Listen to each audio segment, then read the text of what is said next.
Assalamualaikum warahmatullahi wabarakatuh. Saya Yati Marlinca dari tingkat 4A. Di sini saya akan mempresentasikan hasil praktikum saya mengenai konservasi tanah dan air di Desa Tanjung Sari, Kecamatan Kajen, Kabupaten Pekalongan, Jawa Tengah.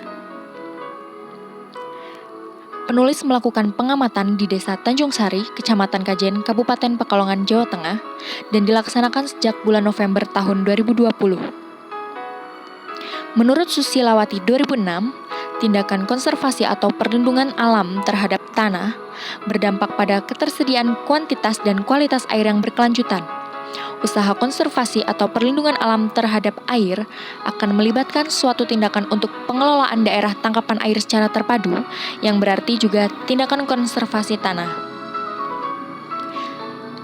Jenis konservasi tanah dan air dibedakan menjadi 3 golongan utama, yaitu metode vegetatif, metode mekanik, dan metode kimia.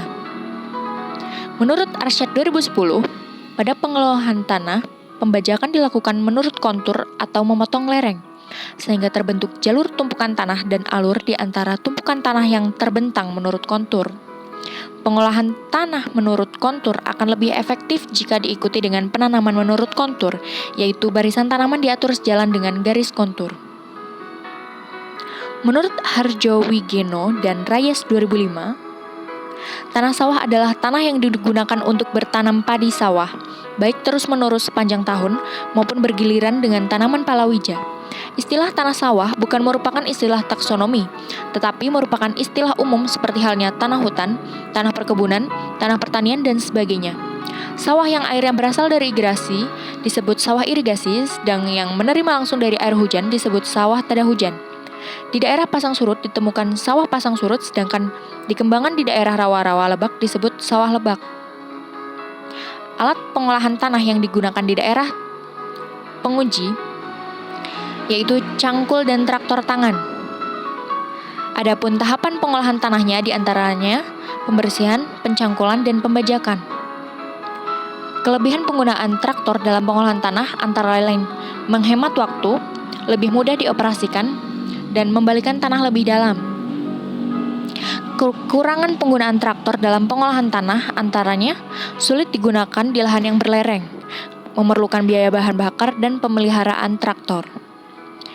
Yang terakhir yaitu estimasi perhitungan kebutuhan dan biaya tenaga pengolahan tanah. Yang pertama, biaya tenaga kerja yang dibutuhkan sebanyak 2 orang selama 2 hari pengerjaan, yaitu sebesar 200.000. Kemudian kebutuhan tenaga kerja untuk pengolahan lahan menggunakan alsintan, yaitu sebesar 330.000 yang didapatkan dari sewa alat sebesar 300.000 dan bahan bakar sebesar 30.000 untuk 1.000 meter persegi. Dari perhitungan di atas dapat disimpulkan bahwa total pengolahan lahan per 1.000 meter adalah sebesar 500.000. Demikian yang dapat saya sampaikan mengenai pengolahan tanah di Desa Tanjung Sari, Kecamatan Kajen, Kabupaten Pekalongan. Kurang dan lebihnya mohon maaf. Wassalamualaikum warahmatullahi wabarakatuh.